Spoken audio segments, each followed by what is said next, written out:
Open the champagne, pop the cork. The Senate Democrat leader and the Republican leader are on their way to Kiev. They've got $60 billion they're bringing. I don't know if it'll be cash in pallets, but they're taking your money to Kiev. Now, they didn't have much time, really no time and no money to do anything about our border. We're being invaded. A literal invasion's coming across our border. 800,000 people came illegally in the last month, and all they had time to do in the Senate was get the money, get the cash pallets, load the planes, get the champagne ready, and fly to Kiev.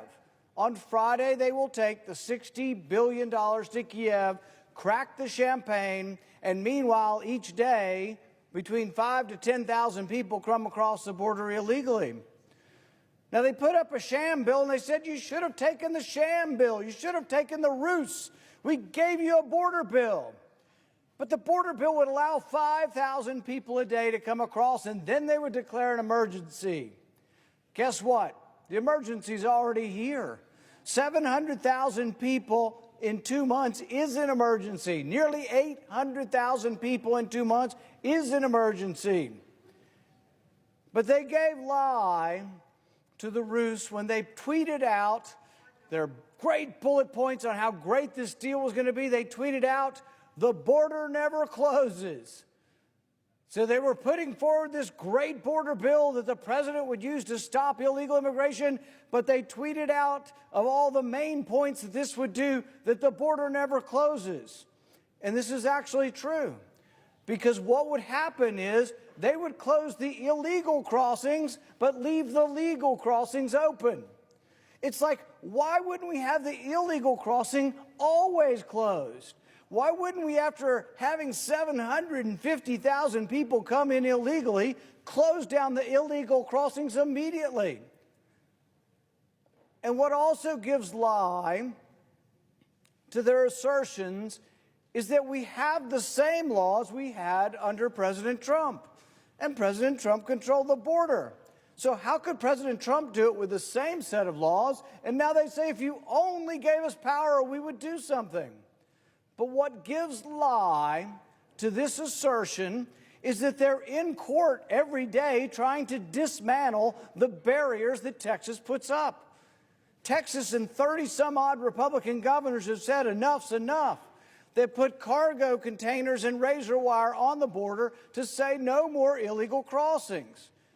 So the Biden administration, who says just give us more power and we'll do something about the border, went all the way to the Supreme Court to get the power, and they have it temporarily. They may not keep it, but they have fought tooth and nail to remove the cargo containers, remove the razor wire, remove the border barriers. So which is it? They want more power to shut down the illegal immigration, or they want to remove the border obstacles to illegal immigration. They can't have it both ways. Now, some would argue, well, this appears to be that you don't want immigrants in your country. Nothing could be further from the truth. We admit 1 million immigrants to our country every year, and I'm for that. In fact, I'm co-sponsor of a half a dozen bills to increase lawful immigration.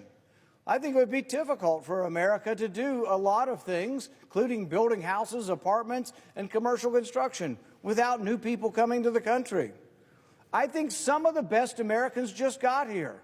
Many of them are my friends. Bowling Green, Kentucky is known for people from all over the world. We have 100 languages being spoken in our schools. This has nothing to do with not wanting immigrants. It has to do with not wanting 750,000 people to come across who we don't know who they are. Most of them are males of a military age, and we're doing nothing.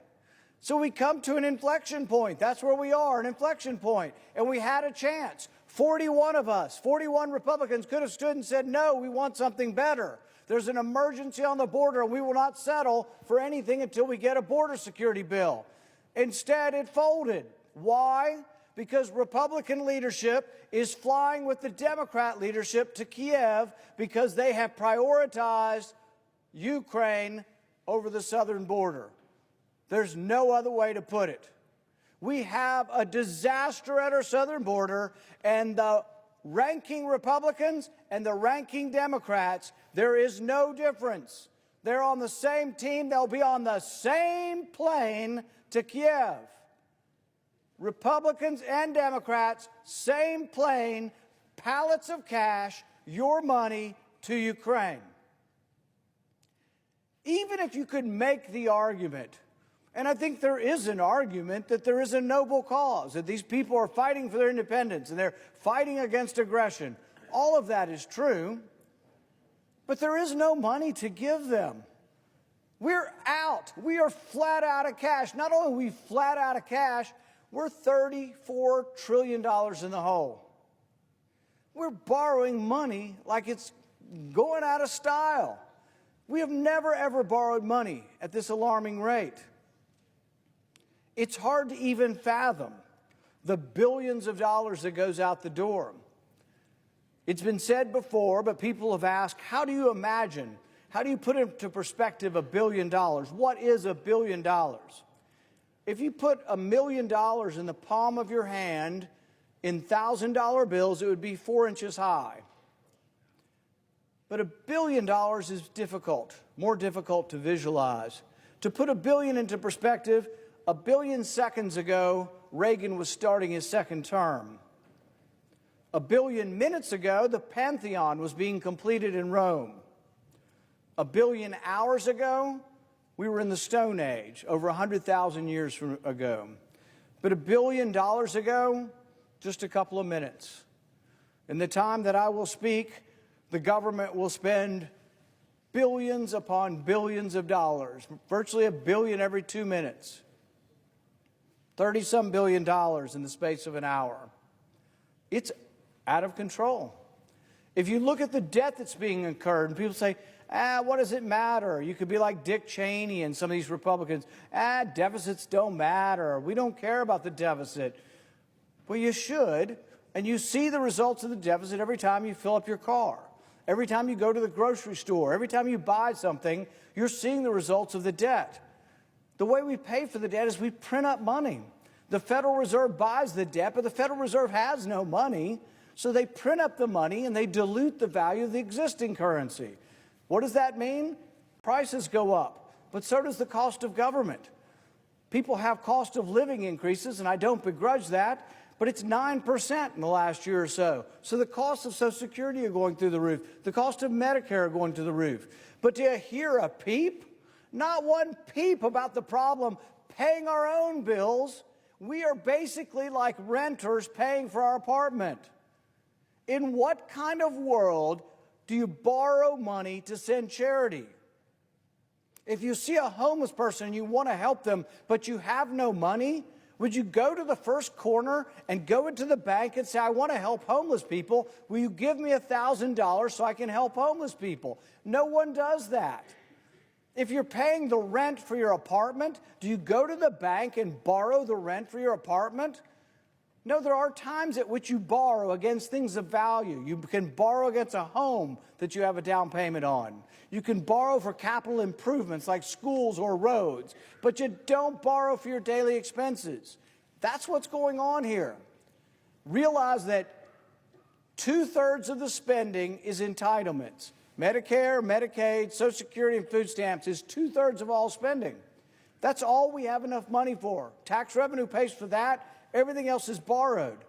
You'll hear people talk about a budget. They say Congress votes on a budget. Well, the budget we vote on is equal to about $1.5 trillion. That's the debt. Every bit of the budget we vote on is borrowed. Last month, we borrowed $210 billion. So we're on course to borrow over $2 trillion at that rate. People are alarmed by this. The head of the Federal Reserve, Powell, said the other day that the problem was urgent. And these are the kind of people that pick their words carefully. The debt is urgent. The need to restrain spending is urgent. And so how does leadership respond? The Republican leaders and the Democrat leaders have gotten together to send $100 billion to another country while they can't pay the bills for our country. We're borrowing money to pay our rent as citizens in our own country, and we're sending $100 billion to another country. Under what world is that a good idea? It's a terrible idea. The Federal Reserve Chairman has said the problem is urgent. Jamie Dimon, the head of J.P. Morgan Chase, has said the problem is urgent. Nassim Taleb, the author of The Black Swan, has said it is urgent.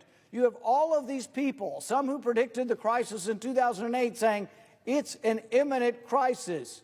The debt crisis hangs over us. There's a danger of destroying the dollar and destroying our country, and leadership is concerned about making their plane to Kiev.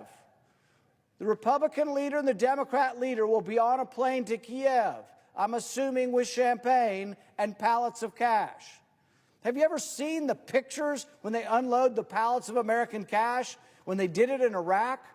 How much oversight do you think there is on pallets of cash? How much is stolen? Well, you'll never know because they have refused to have an inspector general. I've forced at least 2 votes on this. I've been advocating for over a year. I'm not for sending your money to Ukraine. But if you're going to send it, can we at least count how much is being stolen? Ukraine has been on the top 10 list for one of the most corrupt countries in the world, and nobody's watching the money. Now, journalists in Ukraine have actually caught a few people. We haven't caught anybody. If you ask our people from our Defense Department, they'll say, oh, nothing to see here. You realize our Defense Department has never been audited. We've been trying to audit the Pentagon in our country for 2 decades. Do you know what the Pentagon tells Congress? We're too big to be audited. You know, my response is, you're too big then. You should be smaller if you can't even audit the money we're spending. They routinely lose billions of dollars. They routinely have billions of dollars paid. They have no idea where the dollars went. And so in the midst of this, in the midst of a $1.5 trillion deficit this year at least, the leadership has come together. People say they want compromise. Well, you're getting it today, but it's the wrong kind of compromise. It's compromise to loot the Treasury. It's compromise to spend money we don't have. We have not 1 penny saved. There is no savings. There is no rainy day fund. They are shoveling out borrowed cash. Essentially, they have to borrow this from China. They either borrow it from China or they print it up. But there is no money. There's no money sitting around. It's all been spent. There isn't enough money to take care of the stuff they already promised. So everyone on the other aisle and half the people on this side that are wanting to send more cash over there have also promised they're going to take care of you. So all the entitlement programs are out there. Well, the entitlement programs consume all of our tax revenue. There's no money beyond that. So the military and the non-military discretion, that's about 1/3 of the overall spending. There's no money for it. It's all borrowed. So we're going to add to that. Now, I've often asked the question, couldn't we maybe set priorities? And if you really believe that Ukraine is part of our national security, which is ludicrous, but if you believe that, maybe the money should come out of the defense budget. If this is truly, if defending Ukraine is defending our country, which is ludicrous, but if it were, we're at $880 billion in our military budget. This is more than the next 10 countries in NATO combined. If you really want to send your money to Ukraine, take it out of the military budget. Take it out of something. This is a perpetual problem.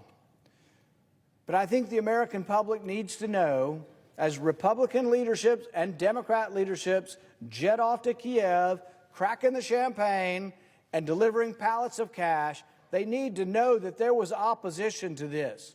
People say, why do you come to the floor? Why do you make the poor senators be here over the Super Bowl weekend? Why do you make them cancel their vacations? You think I do it just to be mean or out of spite? I do it because I care about our country. I care about the bankrupting of America. I care about the looting of our treasury. There can be an honest debate over national security or what is in our vital security, but there never is a debate.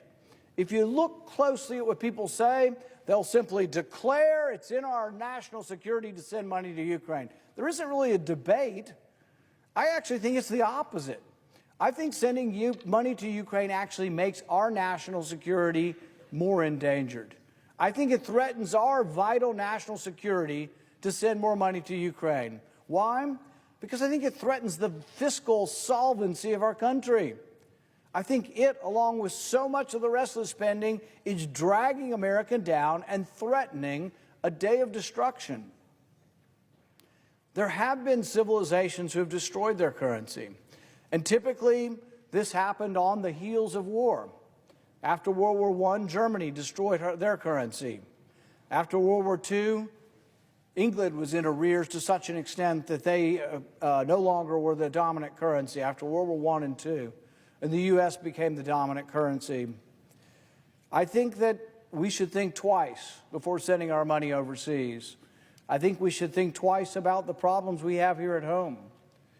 But I think the American people ought to look at those here in this body who are willing to prioritize another country over our country. I think they need to look at that and decide, is this what you want? Is this what the American people really want? Did you elect these people to ignore the southern border and to send money to look at Ukraine's border? To prioritize Ukraine's border over the U.S. border, is that what you elected these people to do? And if you did, do you not care about the bankrupting of America? Do you not care about the destruction of the dollar? It's happening every day, and it's happening sort of gradually, 5–10% a year of lost purchasing power. But there are people who are left behind, people whose salaries aren't adjusted with inflation, people who are being squeezed by this inflation. And people say, whose fault was the inflation? Republicans or Democrats? And I say both.